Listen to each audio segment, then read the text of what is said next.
with the youngest, most daring, intrepid, gutsy, fearless host on the planet. Get ready for Jake's Takes. Here's Jake.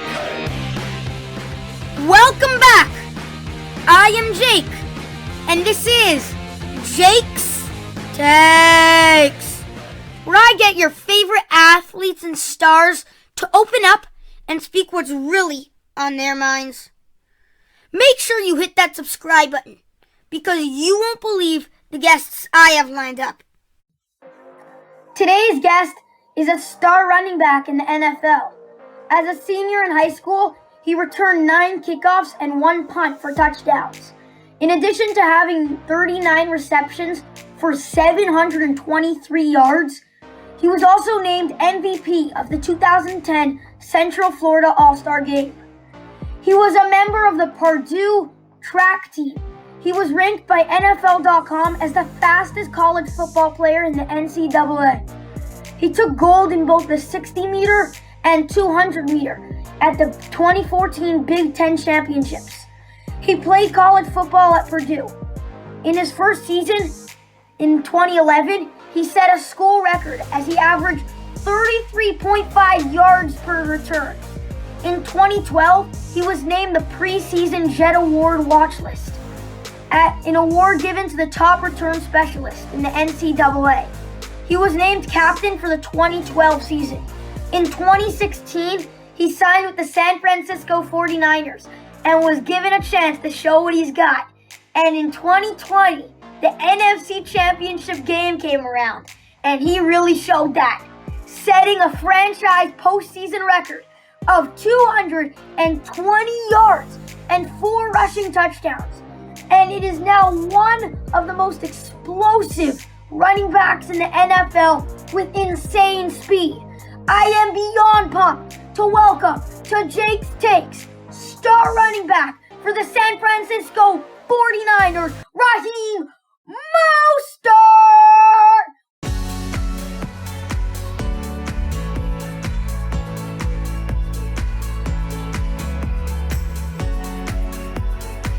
What's going on, Raheem? How you doing? I'm great, man. What an intro, man. You killed it right there, man. I appreciate it. This is awesome, dude. How you doing, man? Yeah, I'm doing pretty good. I'm doing fantastic, actually. So how you doing? How's the rehab coming along? Rehab's coming along great, man. It's been a journey, but it's also a blessing, man. I get to sit back and enjoy some family time as well, and just rehab and do all the little things to get back on that field. So. Yeah, that's pretty good. That's like good and bad in the same thing. Right, yeah, it's good that I'm with my family and, all that good stuff, but it's also bad that I'm not out there on the field, just being able to show you guys what I can do. Yeah. Okay, it's pretty incredible to have a stud running back on my show. And mad respect to Sammy Spina for setting this up. I had Sammy on my show, and he's seriously the best guy ever. Mm-hmm. How long have you known Sammy? Man, I've known Sammy for about 2 years now, in and out of working with him and stuff like that with the marketing team down in Miami. But me and Sammy talk pretty much every day now. It's a wonderful, wonderful time for us, and we're doing a lot of great things and a lot of projects coming up and stuff like that. So, it's a blessing, man. Man, talking to Sammy every day must be awesome. Yeah, it is. I mean, you witness how he talks and stuff like that, and his lingo and everything. Man, he's an outstanding guy and a upbeat guy and stuff like that. How can you not have that guy on your team? Seriously. Okay, so you ready to talk some football? Let's talk football, Jake. Let's go. So Raheem, you've had amazing and tough road to becoming an NFL starting running back. Mm-hmm. You came in as an undrafted free agent. You bounced around about 6 different teams before finally landing with the 49ers. You waited patiently before showing the world what you can do. And boy, did you do that. By breaking out with 220 yards in the NFC Championship game against Green Bay. Tell me a bit about your amazing journey and how you got to where you are today. Yeah, my journey's been nothing short but of amazing, just coming in undrafted in 2015 with the Philadelphia Eagles, and then, being cut and put on practice squad for the team, and then being picked up by the Dolphins, Baltimore, Cleveland, and then the following year the Jets, Bears, and then finally San Francisco. It's been a whirlwind, just moving and stuff like that. And at the time, my wife, when she was my girlfriend, she would definitely help me out. And kudos to her and the amazing things that she's been able to do. When I was going through those rough patches, but I never gave up on my dreams. I've always stuck with it, and I believe that I was destined to be great, and I continue to still believe that. It's just something that's in me. And I just hope that my story can just spread throughout everyone, and definitely bring some light on. Hey, even though you're going through some dark times and stuff like that, there's always a bright side to it. So you just gotta hone in and stay the course and be positive, man. That's all you can really do. Especially with a life that you have. It's life. You can't take life for granted, and that's something I've always taught myself. I don't take life for granted. In those little moments, I cherish those little moments each and every day, and I just grow, man. And then now I'm able to sit back and say, look at my journey, look what I went through. It's just unbelievable, man, to sit back and see those things and the way I flourished and all. So that's really inspirational. Wow. Yeah. By the way, yeah, one of the teams, like you said, was the Jets that you got caught from. I mean, it really probably hurt a lot to be cut by, teams like the Ravens, teams like all that. But let's be real for a second right now. Mm-hmm. You were probably really glad you were cut from the Jets. I mean, who wants to play for the Jets nowadays? I mean, I'm not gonna tarnish an organization like that. They gave me the opportunity and stuff like that. I was only there for about a week, so I really couldn't do much. But it's one of those things where you just have to move on, and you can't really think about it because you definitely don't want to burn any bridges, because those bridges might lead back to the same organization or the same company or the same business that you once worked for a short amount of time. So that's one thing that I don't believe in, is hey, look, I can't talk down on the team, or I mean, I could do it now because I'm playing against them, but if I'm on the organization, I can't really do that. And I just don't want to burn those bridges because they might lead to further future jobs or anything like that. True that. That's pretty deep. Yeah. I could be wrong, but I think in high school you were viewed as a wide receiver. What made you change to become a running back? So all throughout my high school, I played receiver. I was pretty good at it, and then come freshman year in college, I played receiver, but I was getting jet sweeps, and like you said, I was a kickoff return specialist, so I had a knack for that. And then my sophomore year, I tore my PCL, and I was out for some time, and I didn't really have that much footage. Yeah. And then come my junior year, we had a whole new coaching change, and they didn't have any film on me playing receiver. And so the only way I knew I can get on the field was by making that switch to running back. And that's something that I definitely did. And I look back, and I'm thankful that I did it just because of where I'm at now. So, it's something minor like that. I wasn't getting looked at as a receiver. They really weren't going to play. The new coaching staff really wasn't going to play me at receiver.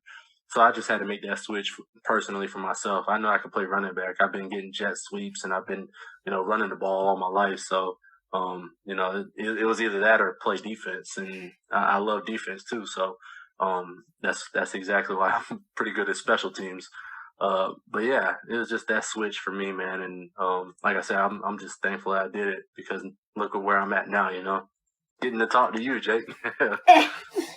Yeah, what do you think's harder though, being a running back or a receiver? They're both pretty big jobs, no? Yeah, I definitely think that they have their pros and cons with each position. With running back, you have to be able to have that physical trait. You're taking a lot more hits. Whereas receiver, the pro is that you'll be able to catch the ball a lot more, run routes. But the downside of that is, sometimes you have to read coverage. You have to, if you're playing against a good corner who's a lockdown corner, you definitely have to be ready for that matchup and all those little different variations. But I would definitely have to say a little bit more running back, just because you get hit a lot more. So I hear that. So I actually want to talk to you about your explosive speed. I mean, like, it's just ridiculous. You bust through defense. It's just such a thing of beauty. What other player do you think in the NFL can come close to your speed? Oh man, you put me on the burner right now, huh, Jake? This is how we doing it. I mean, I think that I'm in a category of my own simply because there's nobody that runs a style like me, especially at the weight that I'm at. I just feel like I'm more explosive than a lot of guys, and I'm definitely a lot faster than a lot of guys. But there's some pretty fast guys in the league. You typical Tyreek Hill, and then Jonathan Taylor's coming out right now with his speed. He's leading the league right now. And due to the part that I'm injured, but he's the fastest player with the ball in his hands right now. So Matt Breida, he's up there too. A lot of guys forgot about him just because he hasn't been playing as much, but he's definitely a guy to look out for. And even my other teammate that was here with me in San Francisco, Tevin Coleman, he's lights out fast too, and a lot of guys don't see him just because where he's at right now. So those different guys are definitely up there in the category of the Raheem Mostert speed. What about DK Metcalf? I mean, like, did you see the video of him chasing down Buda Baker? Yeah, that was pretty impressive. He definitely tried out for the track team and stuff like that this past offseason, and I think he placed like, I don't know, I think it was like 6th or through 10 or something. I couldn't remember off the top of my head, but he has a little bit of speed, especially, with his body type and his size. He definitely has a lot more explosiveness than people think. So, yeah. So I want to talk about your team, the San Francisco 49ers. Your team 2 years ago made the Super Bowl, but you guys have dealt with a lot of injuries, like you, Nick Bosa, Jimmy Garoppolo, and others. And now you guys are trying to get back into the contention. How hard is it to regain chemistry? You're missing so many key pieces. Yeah, it's definitely tough when you're going through injuries and stuff like that. And for me being out right now, you could definitely see that transpiring with the offense a little bit. But you do have guys that can step up. We have a rookie right now, Elijah Mitchell, who's doing an unbelievable job, and he's just as fast, as me. I wouldn't give him the faster than me nod just yet. He still has to prove it. But he's coming into his own in the role in the offense at running back and stuff. But it's just all about that chemistry, like you mentioned. You have to step up and that's what guys are doing. We have injuries here and there. We also lost Jason Verrett, a key part on at the corner position, but. You have guys that can come in and step up, and like you saw, we have Josh Norman now. So those leaders coming in and doing their part is definitely going to help us get that chemistry back and get back to winning football games.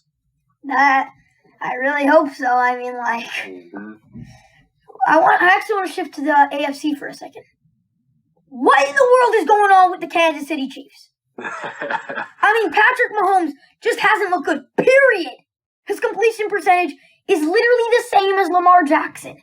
His yards per attempt is number 24th in the NFL. Are the Chiefs just not as good as everyone thought they were?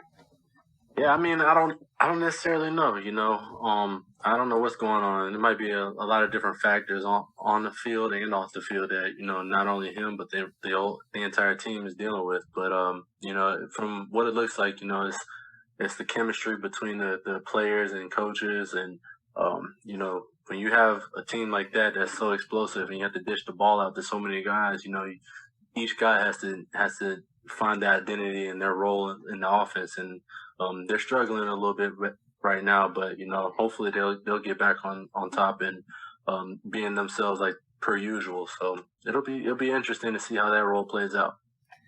Raheem, did you see that game on Monday night? I mean, the Titans destroyed the Rams without Derrick Henry. How is that even possible? I mean, like, the Rams couldn't do anything. Are the Titans the real deal? I would say the Titans are the real deal. I know a couple of guys that are on the team.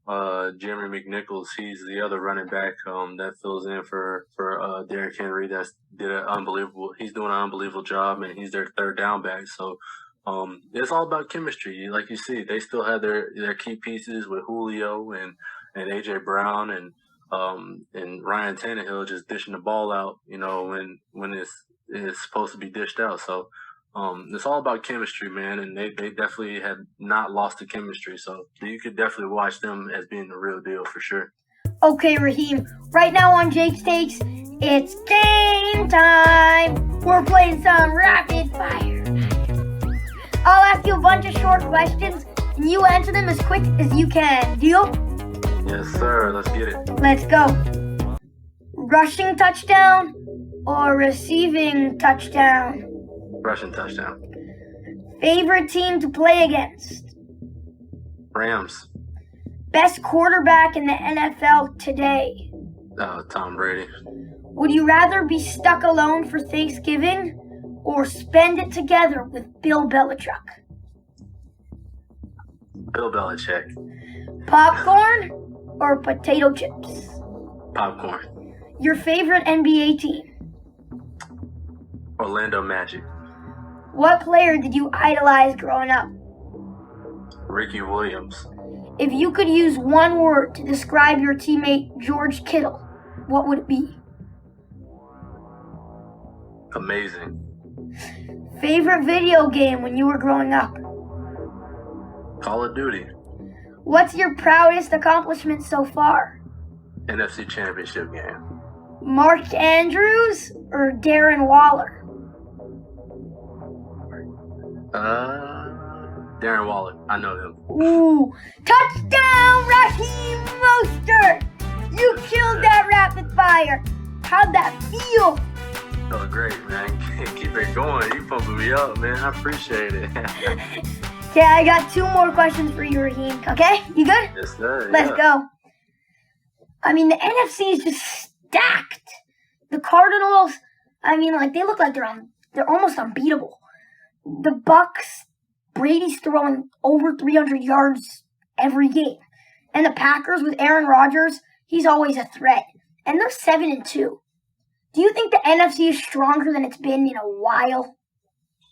I mean, yeah, you can definitely see the numbers and stuff and the stats. You definitely got those teams that are, unbeatable, it seems like. But I think that the NFC is a lot more stacked this year than it has been in previous years for sure.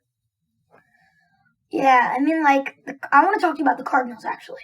Kyler Murray, probably top 5 MVP conversations right now. DeAndre Hopkins, best or maybe second best receiver in the game. AJ Green being that veteran they needed. Chandler Jones being the defensive stopper. You know what? This team reminds me of the Super Bowl team that you guys had. This team is stacked. Is this team the team to beat? I would say, yeah. You also got to watch out for the Rams, too, because, you still got Stafford and Robert Woods and Cooper Kupp. So, and they just got Von Miller, the acquisition of Von Miller. So, on the defensive side with Floyd and Aaron, you just got to watch out for those guys. So I would definitely say those 2 teams. I mean, the NFC West in particular is definitely more dominant than any other division out there right now. So we just got to make sure that we hone in and try to win these games, man, that are coming up. And it starts this Monday against the Rams. Yep. Okay, last question. I know a lot of people know Raheem Mostert as the NFL star you are, but I don't think that many people know Raheem Mostert for the surfer. Mm-hmm. Tell me about your love for surfing and how it all started. Yeah, man. So, when I was growing up, I lived by the beach side, and I was a big time skateboarder and surfer, and I actually got offered to surf for Billabong, which was pretty dope. And I turned that down to play football, and yeah, I still love watching surfing competitions. Me and Kelly Slater talk. He's from Florida. He's from Cocoa, which is right down the road from where I stay. So we got that connection and everything, and yeah, it's a cool sport, man. You gotta check it out sometime. Definitely see how guys swim on the board and all the cuts and moves and tricks and stuff like that. Yeah, all that good stuff, man. It's definitely inspiring, and being in the ocean, man, is just so fun. When you get a chance to be out there, just truly enjoy the ocean, the sounds and the waves crashing. It's very peaceful. So I find a little bit of that tranquil scenery in there to go with it. So yeah, it's surfing is my passion, man. I love it. Raheem, this was truly an honor to have you on my show today. As I said before, major thank you to Sammy Spina for hooking this up. Raheem, did you enjoy our time together? Oh yeah, Jake, man, you're awesome, dude. This show is awesome right here, man. Y'all gotta stay tuned for more episodes with Jake, man. He's doing a great job. You're doing a good job, man. Keep it up. Wishing you a speedy recovery and can't wait to see you back in action.